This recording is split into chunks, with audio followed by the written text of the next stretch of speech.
بسم اللہ الرحمن الرحیم۔ ابوالعلم انواریہ ایجوکیشنل سوسائٹی و جامعہ انواریہ حیدرآباد انڈیا کے زیر اہتمام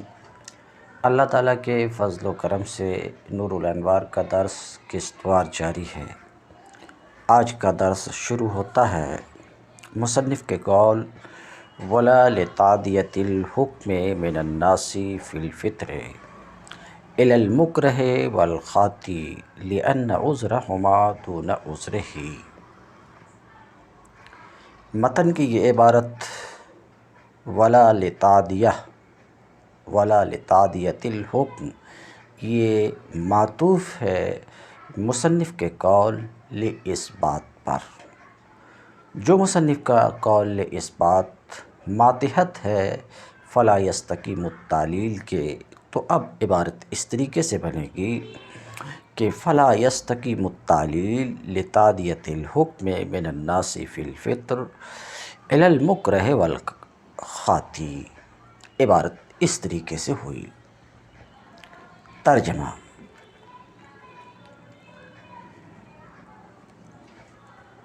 فَلَا يَسْتَقِيمُ التَّعْلِيلِ تعلیل درست نہیں ہے، قیاس صحیح نہیں ہے، ناسی سے حکم کو مکرہ اور خاطی تک پہنچانے کے لیے۔ تفصیل تو نیچے جانیں گے۔ یعنی جب قیاس کی تیسری شرط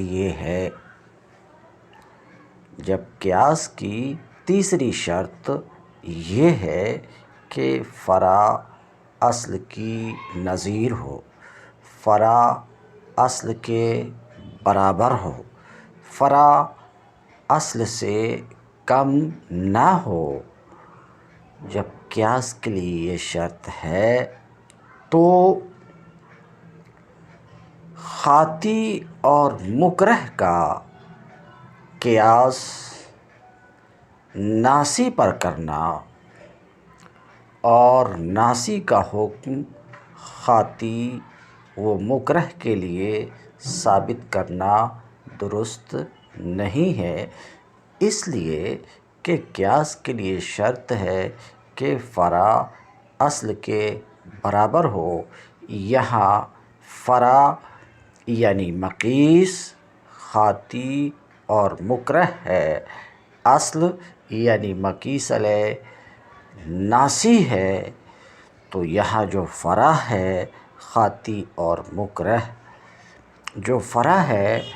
وہ اشتراک علت میں اصل یعنی ناسی کے برابر نہیں ہے۔ جب ایسا ہے تو ان دونوں کا قیاس ناسی پر ناسی کے حکم کے اثبات کے لیے، ناسی کے حکم کو ان دونوں تک پہنچانے کے لیے درست نہیں ہے۔ یہ تو اجمالی گفتگو رہی۔ اب متن اور شرح کو دیکھیے۔ ناسی فی الفطر سے حکم، ناسی کا حکم ماسبق میں بھی جان چکے کہ ناسی یعنی وہ شخص جو رمضان کے روزے کی حالت میں بھول کر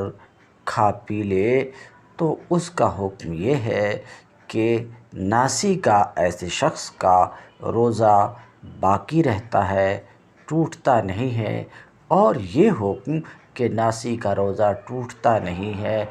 باقی رہتا ہے، نبی کریم صلی اللہ علیہ وسلم کے فرمان سے یہ حکم ثابت ہے، جو فرمان اس سے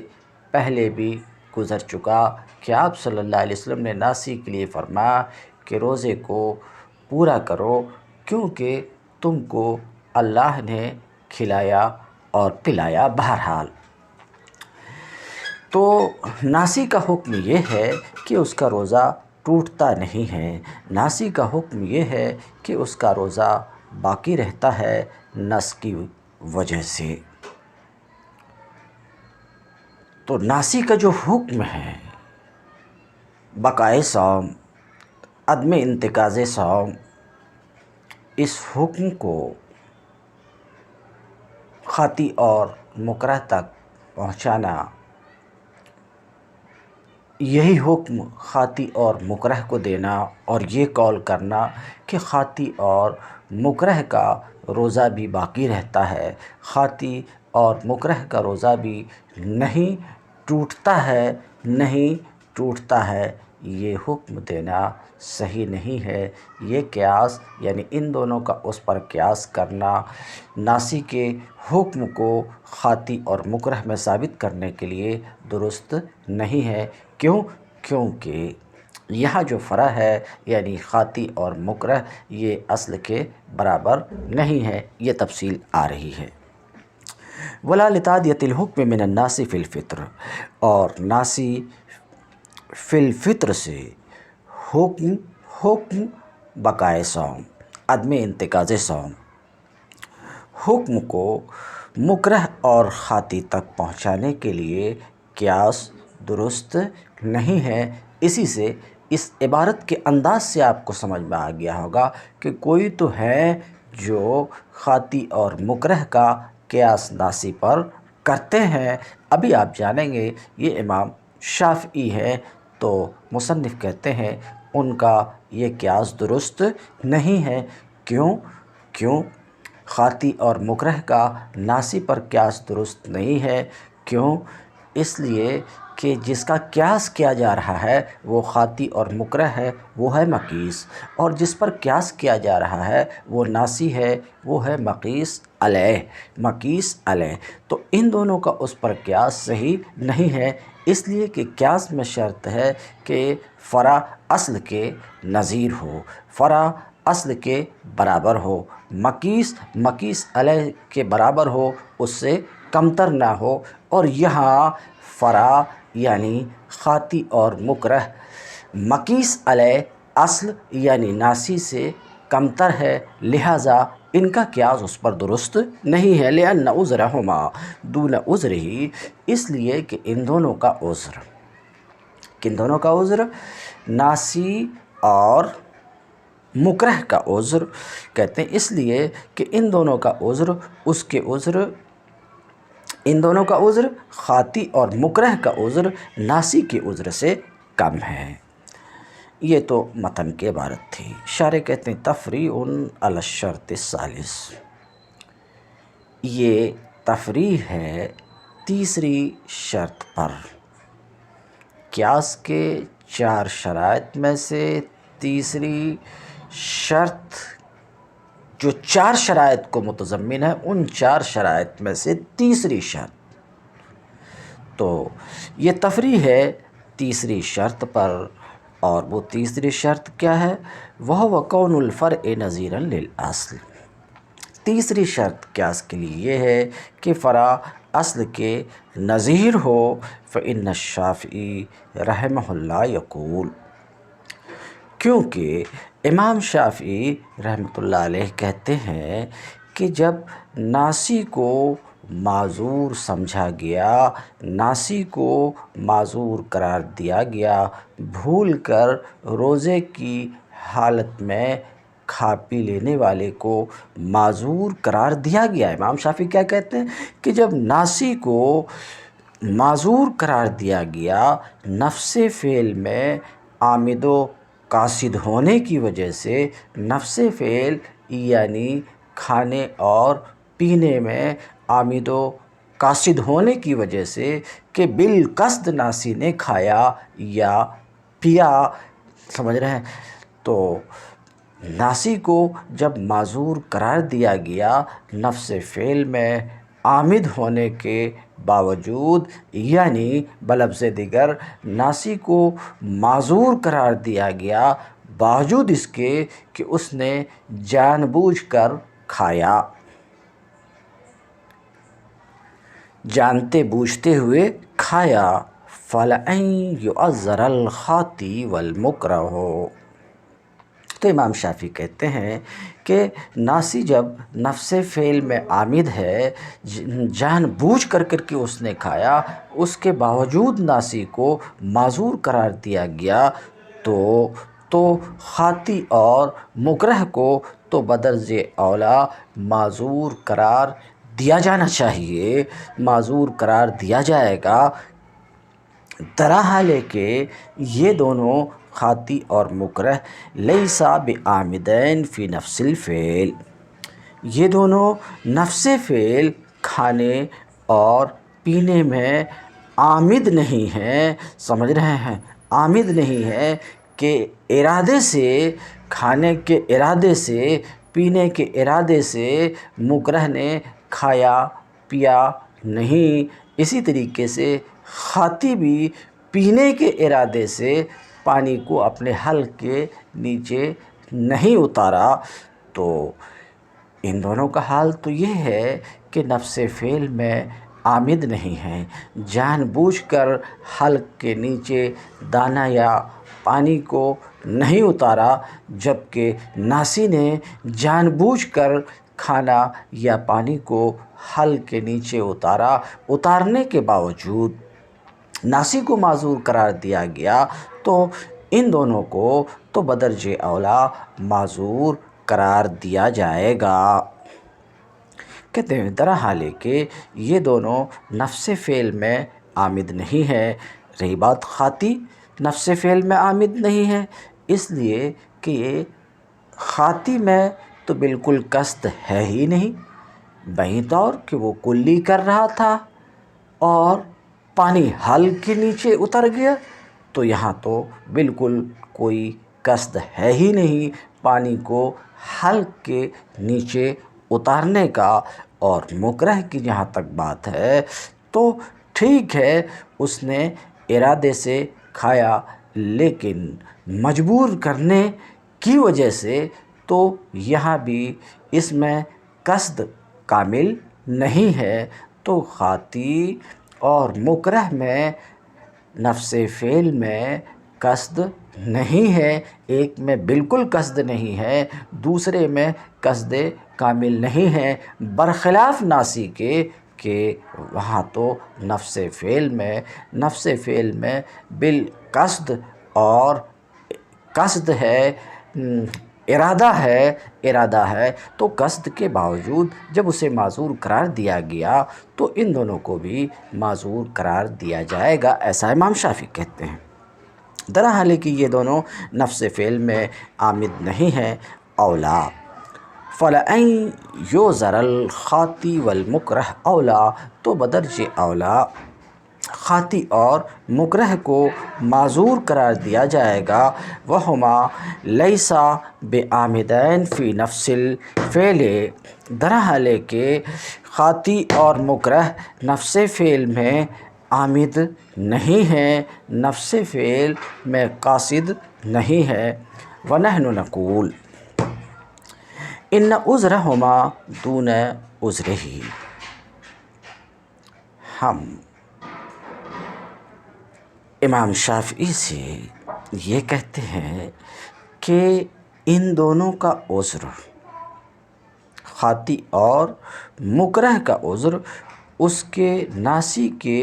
عذر سے کم ہے۔ تو پتہ یہ چلا کہ مکیس علیہ سے کم تر ہے، فرع اصل کے برابر نہیں ہے۔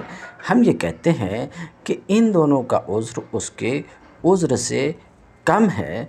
کیونکہ نسیان بلا اختیار واقع ہوتا ہے، نسیان بلا اختیار واقع ہوتا ہے کہ انسان کی جبلت میں داخل ہے۔ دوسری بات یہ ہے کہ ناسی کا فعل صاحب حق کی طرف، شارع کی طرف منسوب ہے، کہ اللہ کے رسول صلی اللہ علیہ وسلم نے فرمایا کہ ناسی کو کھلایا، اپنا روزہ مکمل کرو کیونکہ تم کو اللہ نے کھلایا اور پلایا۔ تو جہاں تک ناسی کا مسئلہ ہے تو اس کا فعل یعنی کھانا اور پینا صاحب حق کی طرف منسوب ہے، صاحب حق کی طرف منسوب ہے، اور صاحب حق اگر اپنے حق کو چھوڑ دے، ضائع کر دے، تو اس پر تاوان واجب نہیں ہوتا، برخلاف خاطی اور مکرہ کے فعل کے، خاطی اور مکرہ کے فعل کے، کہ خاطی اور مکرہ کا فعل صاحب حق کی طرف سے نہیں ہے، سمجھ رہے ہیں، صاحب حق کی طرف سے نہیں ہے، کیونکہ خاطی کو تو روزہ یاد رہتا ہے، پانی کے حلق میں اترتے وقت روزہ یاد رہتا ہے، لیکن وہ احتیاط میں کمی کرتا ہے، کلی کرنے کے وقت میں، کلی کرنے میں احتیاط میں کمی کرتا ہے، یہاں تک کہ پانی اس کے حلق کے اندر داخل ہو جاتا ہے، اور مکرہ کو انسان بے بس اور مجبور کرتا ہے، بے بس اور مجبور کرتا ہے، تو وہ کھاتا اور پیتا ہے، فلم یکن عذرہما، تو ان دونوں کا عذر، خاطی اور مکرہ کا عذر ناسی کے عذر کے برابر نہیں ہے۔ جب ایسا ہے کہ ان دونوں کا عذر ناسی کے عذر کے برابر نہیں ہے، اور ان دونوں کا عذر کم ہے، ناسی کا عذر زیادہ ہے، تو ناسی جس پر ان دونوں کا قیاس کیا جا رہا ہے، یہ قیاس درست اس لیے نہیں ہے کہ یہاں مقیس مقیس علیہ کے برابر نہیں ہے، حالانکہ قیاس کے لیے شرط یہ ہے کہ مقیس مقیس علیہ کے برابر ہو، فرع اصل کے برابر ہو، تو ان دونوں کا روزہ تو فاسد ہو جائے گا، ان دونوں کا روزہ فاسد ہو جائے گا، خاطی اور مکرہ کا روزہ فاسد ہو جائے گا۔ وقد فرعناهما فيما سبق على كون الاصل مخالفا للقياس۔ ایک سوال کا جواب دینا چاہ رہے ہیں، اور سوال یہ ہے کہ خاطی اور مکرہ ان دونوں کی تفریع تو اس سے پہلے اس پر کیا جا چکا ہے، قیاس کی اس شرط پر کہ اصل مخالف قیاس نہ ہو، یعنی قیاس کے لیے ایک دوسری شرط یہ تھی کہ اصل مخالف قیاس نہ ہو، تو خاطی اور مکرہ کا قیاس تو اس ضابطے پر کیا جا چکا ہے ما سبق میں، اور ابھی ہم دیکھ رہے ہیں کہ پھر خاطی اور مکرہ کی تفریع ہو رہی ہے، سمجھ رہے ہیں، قیاس کی ایک تیسری شرط پر، تو ایسا کیسے ہو سکتا ہے ایک ہی مسئلے کی تفریع کئی اصول پر ہو، مختلف اصول پر ہو؟ تو اس سوال کا جواب دے رہے ہیں، وقد فرعناهما فيما سبق، خاطی اور مکرہ کی ہم ما سبق میں تفریع کر چکے ہیں، اس ضابطے پر کہ اصل مخالف قیاس نہ ہو، ولا دائر فی، اور اس میں کوئی مذائقہ نہیں ہے، وہیں طور کہ ایک حکم کئی اصول، دو اصول یا کئی اصول پر متفرع ہوں، اس میں کوئی مذائقہ نہیں ہے، کیونکہ فإن اکثر المسائل، کیونکہ بیشتر مسائل مختلف اصول پر متفرع ہوتے ہیں۔ ولا یشترط الایمان فی رقبۃ کفارۃ الیمین والظہار لأنہ تعدیۃ الی ما فیہ نص بتغییرہ، اور کفارہ یمین اور کفارہ ظہار کے رقبہ میں، کفارہ یمین اور ظہار کے رقبہ کی تفصیل وجوہ فاسدہ کے درس میں گزر چکی ہے، اس لیے پوری تفصیل یہاں پر نہیں رکھی جائے گی۔ اگر مزید تفصیل کی ضرورت ہے تو وجوہ فاسدہ کے درس کی طرف رجوع آپ کریں۔ حمل مطلق علی المقید کی جہاں پر گفتگو ہوئی ہے، بہرحال کیا کہتے ہیں کفارہ یمین اور کفارہ ظہار کے رقبہ میں ایمان کی شرط نہیں لگائی جائے گی۔ ان دونوں کفارہ کے رقبہ کو ایمان کی شرط سے مشروط کیا جانا درست نہیں ہے، جیسا کہ امام شافعی کرتے ہیں کہ کفارہ ظہار و یمین کے رقبہ کو ایمان کی شرط سے مشروط کرتے ہیں، یہاں تک کہ وہ یہ کہتے ہیں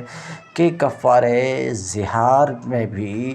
مومن غلام کا آزاد کرنا ضروری ہے اور کفارہ یمین میں بھی مومن غلام کا آزاد کرنا ضروری ہے، یہاں تک کہ ان دونوں کفارات میں سے کسی ایک کفارے میں اگر کسی نے کافر غلام کو آزاد کیا تو اس کا یہ کفارہ درست نہیں ہے، ایسا امام شافعی کہتے ہیں۔ ہم یہ کہتے ہیں کہ نہیں، رقبہ کو ایمان کی شرط سے مشروط نہیں کیا جا سکتا ہے۔ ضروری نہیں ہے کہ کفارہ یمین اور ظہار میں جس غلام کو آزاد کیا جائے وہ مومن ہی ہو،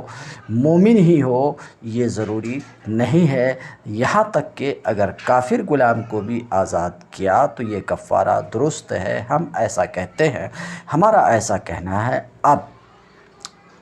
حال یہ ہے کہ امام شافعی کفارہ ظہار و یمین کے رقبہ کو ایمان کی شرط سے مشروط کرتے ہیں، تو مصنف کہتے ہیں وَلَا يُشْتَرَطُ الْإِيمَانُ، ایمان کی شرط نہیں لگائی جا سکتی ہے کفارہ ظہار اور یمین کے رقبہ میں، کفارہ ظہار و یمین کے رقبہ میں یہ شرط نہیں لگائی جا سکتی ہے۔ کیوں؟ لِأَنَّهُ تَعْدِيَ إِلَى مَا فِيهِ نَص، اس لیے کہ یہ شرط اگر لگائیں گے تو ایسی صورت میں حکم کا تعدیہ اس کی طرف ہوگا، اس مقیس کی طرف ہوگا جس میں نص موجود ہے، یعنی اس کی تفصیل یہ ہے کہ امام شافعی رقبہ یمین اور رقبہ ظہار کا قیاس کرتے ہیں رقبہ قتل پر، اور رقبہ قتل کا رقبہ ایمان کی قید سے مقید ہے، بئی طور کہ کفارہ قتل میں وارد ہے فَتَحْرِيرُ رَقَبَةٍ مُؤْمِنَةٍ۔ تو ظہار و یمین کے رقبہ کا قیاس کرتے ہیں رقبہ قتل پر، یعنی رقبہ کفارہ قتل پر قیاس کرتے ہیں، اور ایمان کی قید یہاں بھی ثابت کرتے ہیں۔ یہاں بھی کا مطلب کفارہ ظہار و یمین کے رقبہ میں ایمان کی قید ثابت کرتے ہیں، تو اس کے جواب میں کہتے ہیں یہ تو تعدیہ ہے، حکم کا پہنچانا ہے اس میں جس میں کہ آلریڈی پہلے سے نص موجود ہے، بتغییرہ، نص کی تغییر کے ساتھ، نص کی تبدیلی کے ساتھ۔ یہ متن کی عبارت تھی۔ اب شارح کیا کہتے ہیں؟ تفریع علی الشرط الرابع، یہ تفریع ہے چوتھی شرط پر۔ تیسری شرط 4 شرائط پر متضمن ہے، اس تیسری شرط کی چوتھی شرط پر تفریع ہے، اور چوتھی شرط یہ ہے اللہ یکون النص فی الفرع، قیاس کے لیے چوتھی شرط یہ ہے کہ فرع میں نص موجود نہ ہو، اور یہاں امام شافعی جن کا قیاس کرتے ہیں وہ کفارہ یمین اور ظہار کا رقبہ ہے تو یہ فرع ہے، اور جس کے اوپر قیاس کرتے ہیں وہ رقبہ کفارہ قتل ہے، وہ اصل ہے۔ تو جس کا قیاس کر رہے ہیں فرع جو ہے اس میں آلریڈی نص موجود ہے پہلے سے، سمجھ رہے ہیں، رقبہ کفارہ یمین اور رکبہ کفارہ ظہار میں نص موجود ہے تو کہتے ہیں یہ تفریح ہے چوتھی شرط پر، اور وہ یہ ہے کہ نص فرع میں نہ ہو، اور یہاں نص موجود ہے، فرع میں نص موجود ہے، رکبہ کفارہ ظہار اور رکبہ کفارہ یمین میں نص موجود ہے۔ جو نص ایمان کی قید سے مطلق ہے، ایمان کی قید سے مطلق ہے، بیں طور کہ کفارہ یمین میں اللہ رب العزت کا یہ فرمان ہے فَكَفَّارَتُهُ إِطْعَامُ عَشَرَةِ مَسَاكِينَ مِنْ أَوْسَطِ مَا تُطْعِمُونَ أَهْلِيكُمْ أَوْ كِسْوَتُهُمْ أَوْ تَحْرِيرُ رَقَبَةٍ۔ تو کیا ہے؟ تحریر و رقبۃ۔ تو دیکھیے کفارہ یمین میں نص موجود ہے تحریر و رقبۃ، اور یہاں جو رقبہ ہے یہ مطلق ہے، ایمان کی قید سے مطلق ہے، ایمان کی قید سے مقید نہیں ہے، سمجھ رہے ہیں؟ تو ایمان کی قید سے یہ مطلق ہے، اور کفارہ ظہار میں اللہ تعالیٰ کا قول ہے فَتَحْرِيرُ رَقَبَةٍ مِّن قَبْلِ أَن يَتَمَاسَّا ذَلِكُمْ تُوعَظُونَ بِهِ وَاللَّهُ بِمَا تَعْمَلُونَ خَبِيرٌ فَمَن لَّمْ يَجِدْ فَصِيَامُ شَهْرَيْنِ مُتَتَابِعَيْنِ مِن قَبْلِ أَن يَتَمَاسَّا فَمَن لَّم يَسْتَطِعْ فَإِطْعَامُ 60 مِسْكِينًا۔ اس سے پہلے بھی یہ آیت گزر چکی ہے کہ وَالَّذِينَ يُظَاهِرُونَ مِن نِّسَائِهِمْ ثُمَّ يَعُودُونَ لِمَا قَالُوا فَتَحْرِيرُ رَقَبَةٍ۔ تو یہاں فرع میں نص موجود ہے، فرع میں نص موجود ہے کہ یمین میں ہے او تحریر رقبہ، اور ظہار میں ہے فتحریر رقبہ، تو کہتے ہیں یہاں نص موجود ہے جو نص ایمان کی قید سے مطلق ہے کہ یہاں صرف تحریر رقبۃ ہے، رقبۃ مومنہ نہیں ہے۔ تو کہتے ہیں یہاں نص موجود ہے جو نص ایمان کی قید سے مطلق ہے، کس میں؟ کفارہ یمین اور ظہار کے رقبہ میں۔ فَلَا يَنبَغِي أَن تُقَاسَ عَلَى رَقَبَةِ كَفَّارَةِ الْقَتْلِ۔ تو مناسب نہیں ہے کہ قیاس کیا جائے کس کا؟ رقبہ کفارہ یمین اور ظہار کا قیاس کیا جائے کس کے اوپر؟ کفارہ قتل کے رقبہ پر، کہ کفارہ قتل کے بارے میں اللہ رب العزت نے فرمایا وَمَنْ قَتَلَ مُؤْمِنًا خَطَأً فَتَحْرِيرُ رَقَبَةٍ مُؤْمِنَةٍ۔ تو مناسب نہیں ہے کہ قیاس کیا جائے ظہار و یمین کے رقبہ کا کفارہ قتل کے رقبہ پر، وَتُقَيَّدَ بِالْإِيمَانِ، اور ظہار و یمین کے رقبہ کو ایمان سے مقید کیا جائے کفارہ قتل کے رقبہ کی طرح، جیسا کہ امام شافعی نے کیا ہے۔ کہتے ہیں لِأَنَّهُ، اس لیے کہ یہاں قیاس کی ضرورت ہی نہیں ہے، بھلا قیاس کی ضرورت کیسے ہو سکتی ہے کہ کفارہ یمین کے نص میں رقبہ مطلق ہے، اسی طریقے سے کفارہ ظہار کے نص میں رقبہ مطلق ہے۔ اس کا اطلاق اس بات کو چاہتا ہے کہ رقبہ کافرہ بھی کفارہ میں کافی ہو، تو جب اس کا کفارہ قتل پر قیاس کیا جائے گا ان دونوں کا، تو ایسی صورت میں رقبہ کی تقیید مومنہ سے لازم آئے گی، تو اس نص مطلق کا موجب تو باطل ہو جائے گا قیاس کی وجہ سے، اور قیاس سے نص کا ابطال درست نہیں ہے۔ وَهَذَا فِي مَا يُخَالِفُ الْقِيَاسُ نَصَّ الْفَرْعِ۔ اور یہ جو ہم نے کہا کہ قیاس کے لیے ایک شرط یہ بھی ہے کہ فرع میں نص نہ ہو، تو فرع میں نص نہ ہونا یہ جو ہم نے کہا یہ اس صورت میں ہے، اس صورت میں جب کہ قیاس نص فرع کے مخالف ہو، قیاس نص فرع کے مخالف ہو۔ اما فیما یوافقہ، لیکن قیاس اگر نص فرع کے موافق ہو فلا باس، تو پھر قیاس میں کوئی مذائقہ نہیں ہے۔ وہیں طور کہ ایک حکم قیاس اور نص دونوں سے ثابت ہو، اس میں کوئی حرج کی بات نہیں ہے، جیسا کہ صاحب ہدایہ کی عادت ہے۔ کیا عادت ہے؟ کہ یستدل لکل حکم بالمعقول والمنقول، کہ صاحب ہدایہ ہر حکم پر استدلال کرتے ہیں دلیل عقلی سے بھی اور دلیل نقلی سے بھی، اس بات پر متنبہ کرنے کے لیے کہ اگر نص موجود نہ ہوتی تو بھی یہ حکم قیاس سے ثابت ہوتا۔